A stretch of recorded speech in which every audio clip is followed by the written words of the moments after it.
ko. So, paalala lang, when you use the gifts that God has given you, it is an act of worship. Akala ko noon, basta worship yung kakanta tayo sa church. Hindi pala. The fact na you're acknowledging na meron kang kakayanan, and some of your kakayanan, hindi mo pa alam, hindi mo pa na-discover until the time na willing kang gagawa ng mga bagay na hindi mo nagagawa. Nahihiya ka kasi, may takot ka, etc. etc. Hindi ka mag-grow. Hindi mo ma-discover, kaya ko pala. Kasi that's what pleases God. Sabi nga niya dito sa, ito na-share ko na sa inyo itong 3 Sundays, inuulit-ulit ko lang para madiin po sa inyo. John 15 verses 8. When you produce much fruit, you are my true disciples. This brings great glory to my God. So, tingnan niyo po kayo ngayon. Are you very, very fruitful sa ginagawa niyo? And hindi lang po yan sa business. Fruitful ba kayo sa ugali niyo? Fruitful ba kayo na marami kayong nadala sa Panginoon, na mas marami nakakakilala sa Panginoon dahil ngayon nabago buhay mo? See? So it's not there. Like for me, I'm sharing this. Hindi po ito para sa iyo lang. Para to sa iyo, sa family mo, pamumuhay mo, at sa community mo. Because I can promise you, i-double, triple me, Lord, ang blessings sa ginagawa mo. Sobra. More than what you can imagine. Okay, so ito po, the purpose of your personality by Pastor Rick Warren. For those of you who don't know him, and I didn't realize he was a pastor, but he's the best-selling author of the book Purpose Driven Life. So sobrang wow, what a blessing, no? So he used to pastor Saddleback Church, pero meron ng parang succession sa kanilang church. But anyway, God just led me to his material. Hindi ko po alam yung mga ganyan. Hindi ko nga alam kung paano ba ako napunta dito sa mga materials na to, sa topic na to, tuwing Sunday. Talagang God just spoke to me and I just thank him because he led me to do this. And kayo, sometimes you just need quiet time. Kasi busy tayo sa Herbalife. Sobra. Walang katapusan ng trabaho, nagpupuyat pa. Pero nakalimutan si Lord. Meron siyang gustong sabihin sa iyo, hindi mo siya in-acknowledge yung presence niya. Okay? So, in the morning pa lang, welcome Holy Spirit. Invite His presence. Kasi wala na si Jesus, di ba naman natin siya makita face to face. Okay? So, spiritual gifts na binigay sa atin. Yan, we are all shaped in different ways, and shape stands for spiritual gifts, heart, abilities, personality, experiences. So, na-take up ko na po yung special gifts and abilities. So, today is about personality, and sa susunod po yung heart and experiences. No? So, ano yung pinaka-greatest commandment ng Panginoon? I want you please to remember this. Kasi dito po magmumula what are the 4 different types of personality ng tao. And napakaganda na alam natin lahat. Alam natin what Bible verses supports the purpose of each personality. Anong mga warnings, mag-ingat tayo para hindi tayo magkamali, maging we still live a holy life, no? Para blessings will continue. At the same time, araw-araw sa community natin, walang taong pareho, right? Kaya nga iba-iba personality natin. Yun lang yun today, you'll know ano tong 4 na to. So very interesting. But at the end of the day, it's all about, may 3 Bible verse akong dinagdag kasi yun talaga nilagay ni Lord sa heart ko. Pinakita niya, ibang material, pero sobrang oo nga. Kasi kung lahat tayo iba-ibang ugali, kung hindi tayo marunong mag-unconditional love sa lahat ng klaseng ibibigay ni Lord sa buhay natin, lalo na nung nasa Herbalife, many of us, diba, you have a team, lahat ng klaseng tao nandyan. So the point is, with God's help, with God's wisdom, with you deepening your relationship with the Lord, alam mo paano hawakan mo. Minsan, ubos na ang pasensya mo. Pagod ka na. And sometimes I feel that. But I just, sobrang grace ng Panginoon na talagang imbis na mag-negative ka sa tao, maiintindihan mo siya ng katakot-takot. Okay? So, amazing si Lord. So, ito po, Mark 12:13. I want you to really memorize this in your heart and in your mind. Sabi dyan, you must love the Lord your God. Okay? With all your heart, that's number 1. That represents a personality. With all your soul, that's another personality. With all your mind, and all your strength. So, 4 na personality po ito. Again, you must love the Lord your God with all your heart, with all your soul, with all your mind, and all your strength. Okay, so eto, di ba kasi marami pong uh, learning sa Bible, but at the end of the day, what's the greatest commandment that we can always parang save sa heart natin, sa mind natin? Ito pong Bible verse na to. You must love the Lord your God with all your heart, all your soul, all your mind, and all your... Walang nakalagay na some, di ba? Some of your mind, some of your heart. Parang piling-pili lang.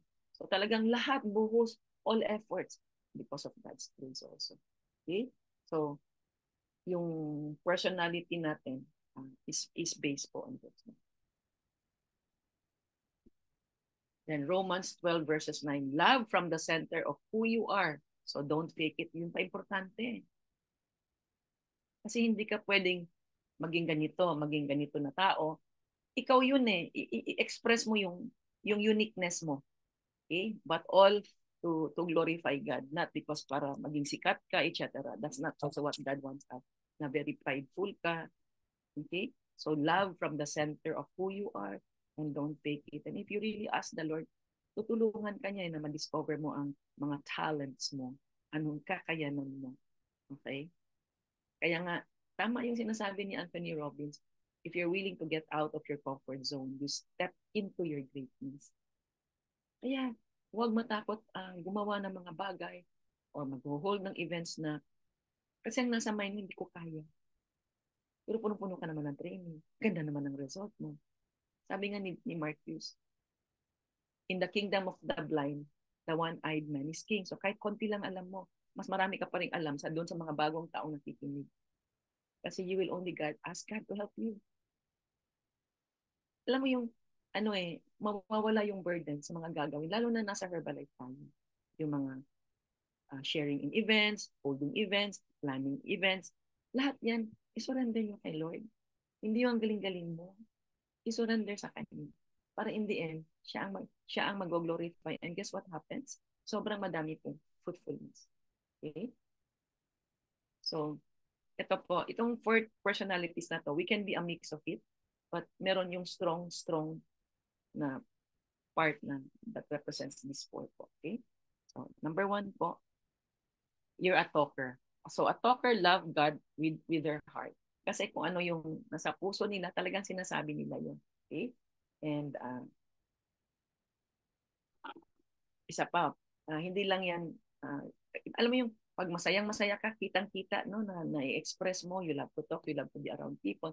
Pero pag galit ka, malungkot ka, nasasabi mo din. Kasi ikaw yun, hindi mo yun makontain sa sarili mo.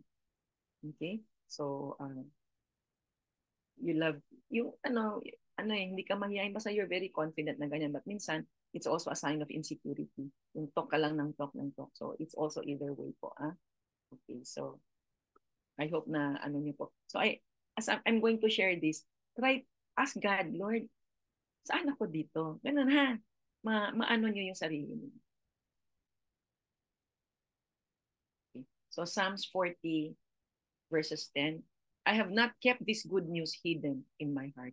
I have talked about your faithfulness and saving power.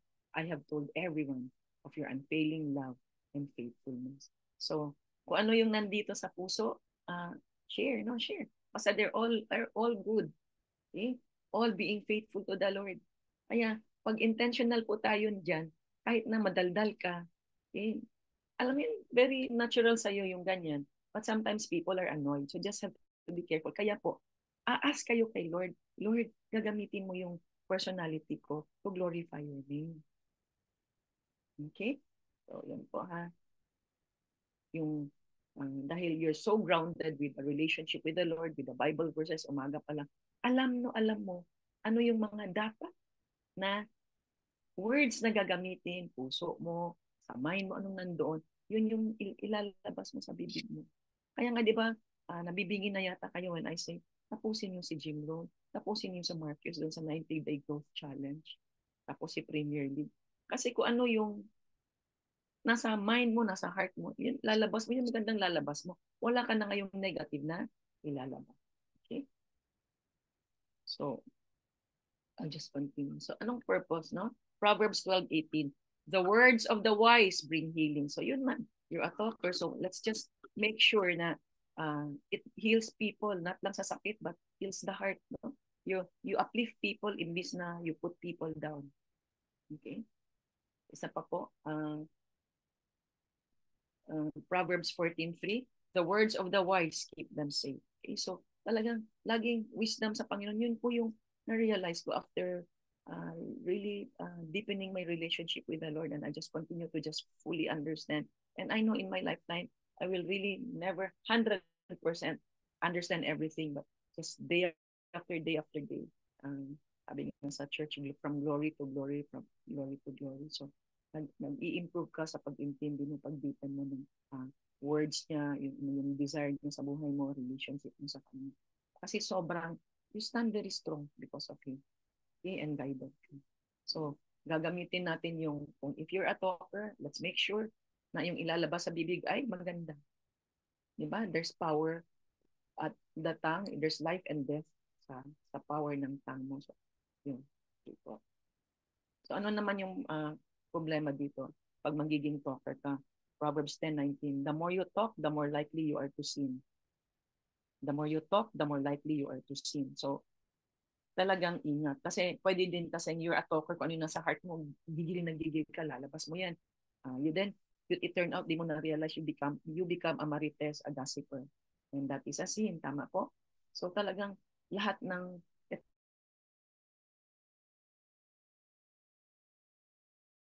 gamit mo talaga siya ng maayos to glorify Him. But that's one weakness if you are this. Alam mo yung walang break sa pananalita, sabi yung walang hindi sobrang basta walang diretso lang, walang concern kung may natatamaan.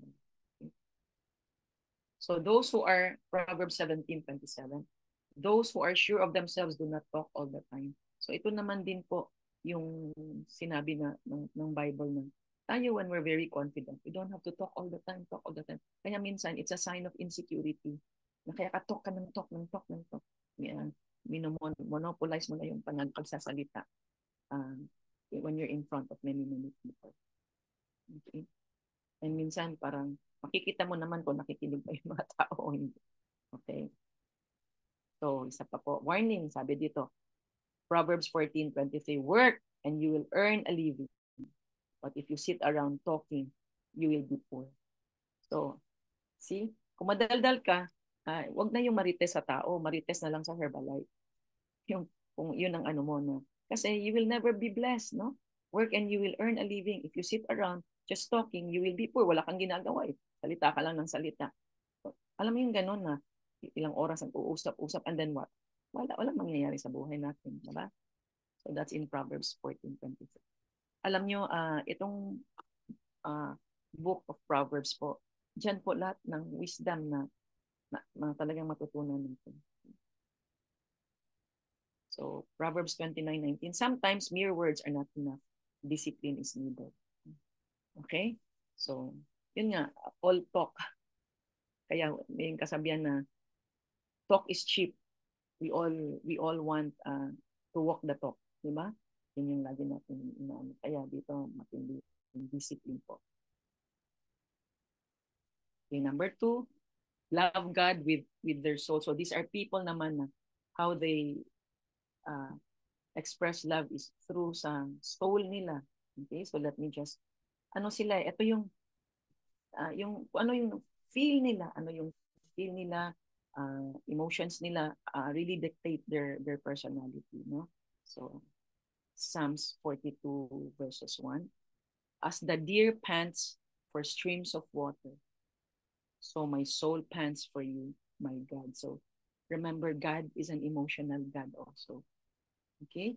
So laging pag nandyan ang Panginoon, okay? When you always very very intentional ka. So you seek Him, no? You seek His presence lagi. And so that's doon ka mapapalagay kung ayos yung pakiramdam mo. Pero minsan parang you're always bothered. So yan ikaw. Okay? Ising na yung mga aso. So ito po, Ephesians 4:32. Be kind to each other, tender-hearted, forgiving one another just as God through Christ has forgiven you. So, di ba? Sa emotions din po ito. Right? So, ikaw yan, no? Yung sa emotions mo, you're dictated by by your emotions. Kaya mag-iingat din po tayo kasi ito naman po. Weakness naman ito, 1 Peter 2:11. Since your real home is in heaven, I beg you to keep away from the evil pleasures of this world. They are not for you, for they fight against your very souls. Kaya kailangan din, malinis din ang soul natin.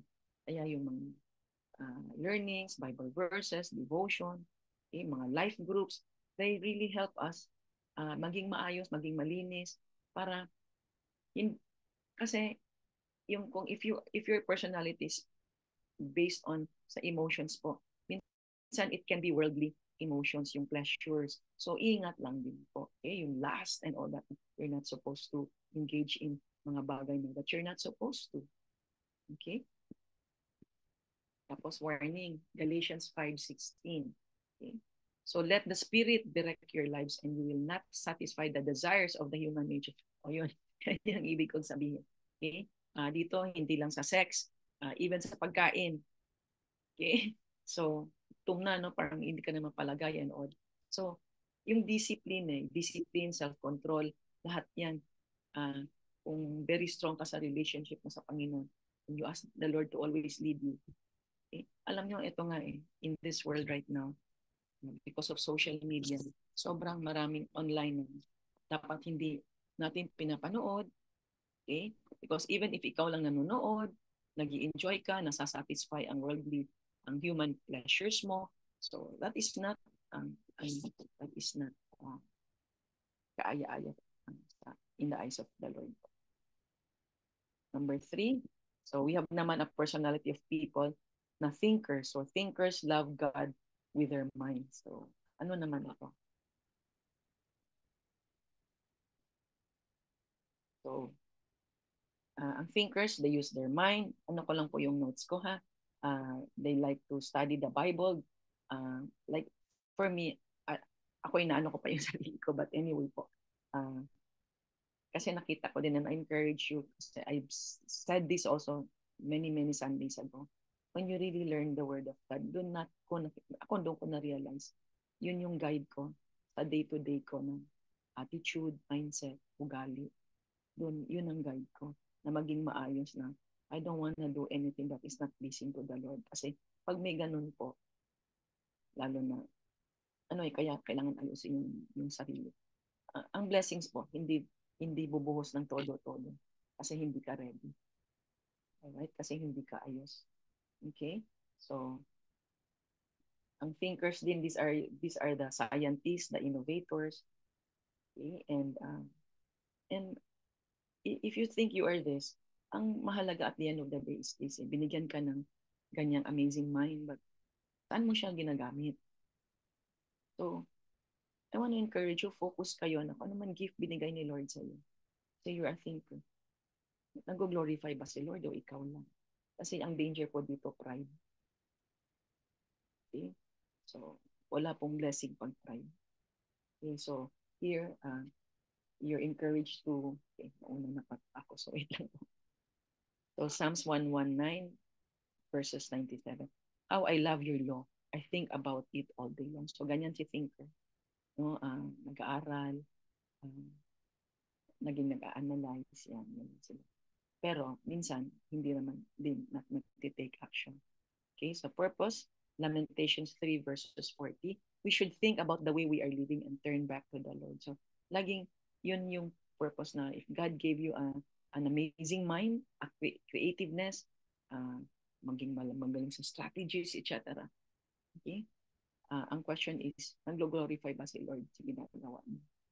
Or ikaw yun ang galing-galing mo? Okay po? So, weakness. Anong weakness? 1 Corinthians 8:1. Knowledge makes people arrogant, but love builds them up.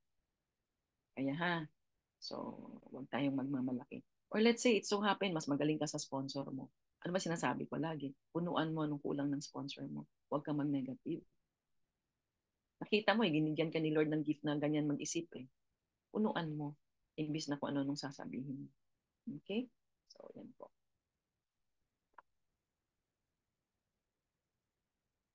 So, encourage din na you practice humility. And it's a choice, no? To humble yourself before the Lord. Na laging meron kang total dependence sa Panginoon kahit na galing mo, may strategic mind ka, etc. etc. Okay? And just practice what you know. So warning, okay, isa pa. Always, okay. 2 Timothy 3:7, always studying but are never able to recognize the truth. Minsan, merong mga taong hindi nag-i-implement puro aral, puro analyze, na paralyze. So yan po. Just have to ask the Lord to guide you, to give you wisdom. Okay, warning, don't be impressed with your own wisdom. Ayan Proverbs 3 verses 7. James 1:22, do not merely listen to the word and so deceive yourselves. Do what it says. So yung doing part. Okay? Kasi dito din sinabi ni Pastor Rick Warren na a lot of thinkers are very indecisive. Naniniguro, sigurista. Okay? So they're not also risk takers. Okay? Number 4 po, okay? Doers love God with their strength. So sorry, hindi ko na ano yung pakilagay na lang po. Doers love God with their strength. So yung, di ba kanina, love God with all your might, with all your strength, right? So that's another type of personality. So ito, ikaw you're a doer, you make things happen. Okay, so yan po siya. And Psalms 116 verses 16. Oh God, here I am, your servant, your faithful servant. Set me free for your service. So, alam mo yun, talagang for me, ang nakakatulong is to just surrender lahat sa Kanya. Dami. Kasi di ba like in Herbalife, dami natin naaaral. Sometimes you get so overwhelmed, right? And I'm the same. Lalo na ako na dami kong kailangan ayusin. Hindi lang sa sarili kong negosyo na maliit. Like some of you, maliit pa lang naman. So, practice na siya lahat. I-lead ka niya. Inaaral mo kung ano man yung aaral sa training, sa nakikita mo mga observations like we went to, we did NC tours po, no? Bulacan and sa Batangas. So, syempre marami kaming nalalearn, pati yung mga bago naming dala. Don't be overwhelmed. Si Lord, magplansya niya lahat. Alam niya heart mo isisik mo lang siya parati. But at the end of the day, siya ang bida Okay. So when you're like that, you feel free. You don't feel stressed kasi sinurrender mo sa kanya. Okay. So these are people na they're always on the go-getters, doing things, no? But ang maganda, you're obeying yung turo ng Panginoon, you glorify Him, you're ready to go to work, yan you're full of energy, okay? yan ikaw. Okay? And kasi alam nyo kung wala pong doer sa mundo, nothing will happen, tama? So the world needs people who do things, like alam nyo po yung sa VNC team, yan yung sacrifice that alam ko marami sa inyo yan, tumbling split pa nga minsan no, para lang makasupport sa VNC. Hindi yan, hindi yan nawi-waste. Nakikita ng Panginoon lahat yan. Okay? So, sobrang, kaya yung mga efforts yung makikita nyo very, very fruitful kasi kasama nyo ang Panginoon. Okay? Yun yung ingatan nyo na. Kasi sometimes I see people, they're only doing certain things because meron silang benefit. Sarili nilang benefit. So, ingat po. God did not create you for you. God created you to express your gifts, to serve others, so others will see God's presence in you and all to glorify Him. Okay po? So anong purpose ng isang doer? Romans 12 verses 1. Offer your bodies to Him as a living sacrifice, pure and pleasing. That's the most sensible way to serve God. So, syempre, journey tayo. Lagi naman natin sinasabi, hindi tayo perfect. At the same time, huwag natin gawing excuse na lagi tayong magkasala. You understand? Yes, hindi tayo perfect. But you can live a pure life, a holy life, if gusto mo tuloy-tuloy yung blessings. Kaya, eto po, husband and wife. Wala yan sa notes ko. if up to this time, nag-argue pa rin kayo, nagbabakbakan pa rin kayo, how do you expect God to bless you? Okay? Alam mo yun, your role as a father, as a mother, or children, okay? Lola, whatever. It's to offer to God. Ano man yung trabaho mo, negosyo mo, like Herbalife, you're a housewife, it's i-offer lahat sa Panginoon lahat yan. Yes, may sakripisyo, hindi ka nagre-reklamo. See? Kasi complaining is from the enemy. When you have negative thoughts, negative things that you're doing or sa bibig mo, ito na natutunan ko sa spiritual mom ko. You're inviting more negativity in your life. Then you wonder why, ba't ganito pa din ako? Sipag ko naman. Wala naman fruitfulness. So mag-ingat po, ingatan po ang puso. Okay? So talagang tayo we were created to sacrifice for the Lord. Okay, anong weakness? Psalms 127 verses 2. It is senseless for you to work so hard. Okay? From early morning until late at night, fearing you will starve to death. For God wants His loved ones to get their proper rest. Oh, kailangan din magpahinga. Eh, hindi naman pahinga all week. Tapos wala ka nang ginagawa. Okay? So, acknowledge din ni Lord yan.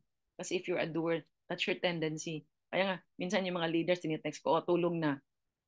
Kaya ako ngayon, as much as I can, 9:30, 10, sorry, wala na pong, hindi na po talaga ako sasagot.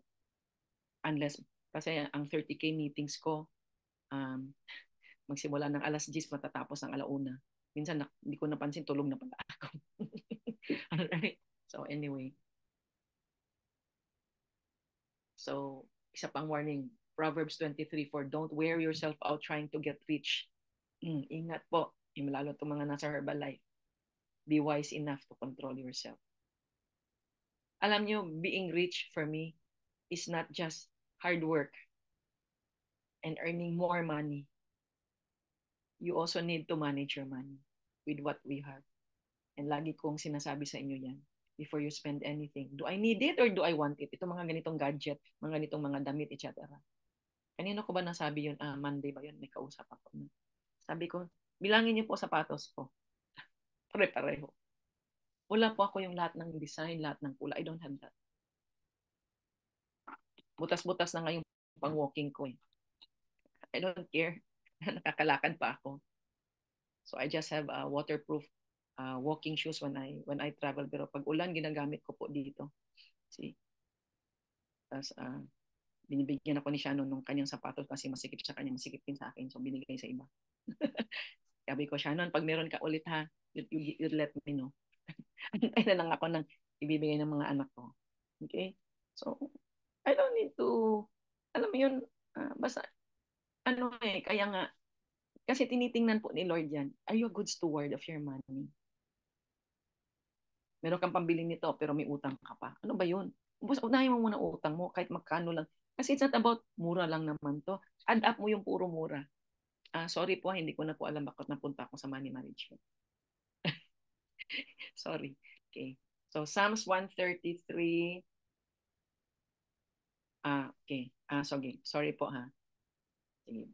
Sige. Lagay ko na lang po yan.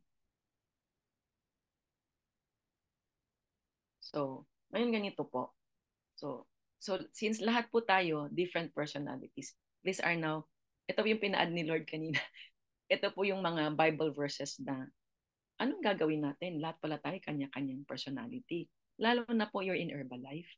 It's such a great training. Paano ka maging great team player? Paano ka magkaroon ng teamwork? Kasi pag wala pala talagang teamwork, wala kalat. Okay? So, eto po ha. Psalms 133 verses 1. Behold, how good and how pleasant it is for brethren to dwell together in unity. Now, hindi lang ito sa Herbalife. Sa bahay mo, sa family mo. Asawa mo, iba ugali. Ikaw, iba ugali. Mga anak mo, iba-ibang ugali. So how can you promote unity na walang sama ng loob? Puro love lang. Alam nyo, kahapon ko pa to na-realize. God made me realize, and even ngayon mas nadiin. Sobrang, saan ako grateful? alam mo mga anak ko, we're all not perfect. We're not a perfect family. My children are not perfect. But nakikita ko, kasi nandito nga ako the last few days, parang pinarealize ng Panginoon ko how blessed I am sa kanila. Kasi wala po ako nakitang nagsisigawan na nag-aaway. Walang ganun. Thank you so much, Lord, talaga. Parang they learn to to just work together. Kanya-kanyang ugali yan. I don't have to explain tayo si ganito, si Liza, si ganito. Amazing sila iba-iba. But yung unity, so I'm so grateful to the Lord for that. Kaya araw-araw po, morning, evening, ilay-hands niyo po mga anak niyo, asawa niyo. Okay? Because it works. Ito pa po, Romans 12:16. Live in harmony with one another. Do not be haughty, snobbish, high-minded, exclusive, but readily adjust yourself to people, to things, and give yourselves to humble tasks. Never overestimate yourself or to be wise in your own conceits. Okay, yung very conceited ka na kasi alam ko to lahat, etc. etc. Lumaki na ulo mo. And I'm so grateful sa Panginoon na in spite of where I am in Herbalife, Arlene Balangge pa rin ako. Si Arlene Tan pa rin. And alam mo yun talagang iniingatan ko puso ko kasi I know that is God's desire. So ulitin ko to, live in harmony with one another. Do not be haughty, snobbish, high-minded, exclusive, but readily adjust yourself to people, things, and give yourselves to humble tasks. Never overestimate yourself or be wise in your own conceits. Last ano po ito? Galatians 6:2. Bear, okay, magtiis, endure, carry one another's burdens and troublesome moral faults. And in this way, fulfill and observe perfectly the law of Christ, the Messiah, and complete what is lacking in your own obedience to it. Kaya dito, obedience, punuan mo anong kulang ng mga taong kawork mo, imbis na, alam mo si ganito, hindi ganun. Paano ka ma-bless? Kaya nga pinapakita ni Lord sa'yo, ikaw yung binigyan ng gift na makita mo eh. Nakuha? So we contribute to one another. Okay, so ako, I'm very, very grateful sa Panginoon. Binigyan ako ng mga leaders na mas magaling pa sa akin. Okay? And they're all contributing to each other. So and then so sa mga bago, sino benefit? Lahat ng tao. Kasi trainings po naman bukas sa lahat. So yun po. So bear, endure, carry one another's burdens and troublesome moral faults. Kasi alam niyo po, ang asawa natin, mga anak natin, may kanya-kanyang personality po yan. But yung love sa Lord, kasi God was excited to create you.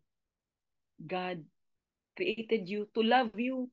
Hindi niya in-expect i-love mo siya. Siya ang nag-initiate na i-love ka niya, kaya kanya kin-create. And in our lifetime, in our journey with Him, day after day after day sa mga devotions, nag-grow yung comprehension mo sa amazing love ni Lord sa iyo. And because you carry that in your heart, sobrang around you, ramdam ng tao, even how you talk. So you start with your family. Okay? So bear, endure, carry one another's burdens and troublesome moral faults. And in this way, fulfill and observe perfectly the law of Christ, the Messiah, and complete what is lacking in your obedience. I think that's my last. Yeah. So, okay. So, gising pa po bang lahat? All right. So, pray po tayo ha. Okay. So, i-gallery ko lang para I can see everybody. Okay. So, siguro naman maganda rin makita ko mga mukha niyo ano. Salamat naman. Okay. Sige. Di baling na naka-duster, walang problema yung linggo naman. Okay, so let's all close our eyes. Let's put ourselves in the presence of the Lord. Actually, kanina pa siya dito. Pagising ko pa lang, in-invite ko na po siya. In-acknowledge ko presence niya. Kaya kung ano nang nilagay niya sa mind ko na sasabihin ko sa inyo. Meron po akong notes, pero ano yung andito sa puso, yun yung sinasabi ko sa inyo. So anyway, dear Lord, marami pong salamat for this morning's message mo sa aming lahat. We continue to ask you, Lord, to strengthen us. Bigyan mo kami ng wisdom. Kung naguguluhan kami, straighten out that confusion and do not allow the enemy to confuse us, deceive us, O Lord, para ma-fulfill namin, O Lord, yung, at magawa namin yung plano mo sa buhay mo, identify namin ano ang personality namin, O Lord. Okay, apat po yun, right? So, Lord, today, allow me to analyze myself, ano po ako doon, O Lord, doon sa apat na yun, O Lord, para sa mga anak ko, sa mga anak namin, asawa namin, yan, ha? So Lord, maraming salamat po, Lord, for the wisdom. And for those of you po, you've never really accepted Jesus as your Lord and Savior, I want to invite you. When I say invite, I'm not forcing you po, ha? Hindi po ito religion. Akala ko din, when I say these words, ay religion na ito. Okay? So, Lord, forgive me for my sins and remind me ano pa yung mga nagawa ko na hindi pleasing sa iyo. Lord, I surrender to you my life. Yung plano mo sa buhay ko, sa pamilya ko, sa trabaho ko, sa business namin, O Lord. Mula ngayon, O Lord, I want you to be the manager of my life. And just lead us every single day, O Lord. Para we can really live a life of gratefulness, living a great life na merong joy, merong peace. Kasi alam namin, O Lord, na yan ang plano mo bawat isa sa amin. In the name of Jesus. Amen.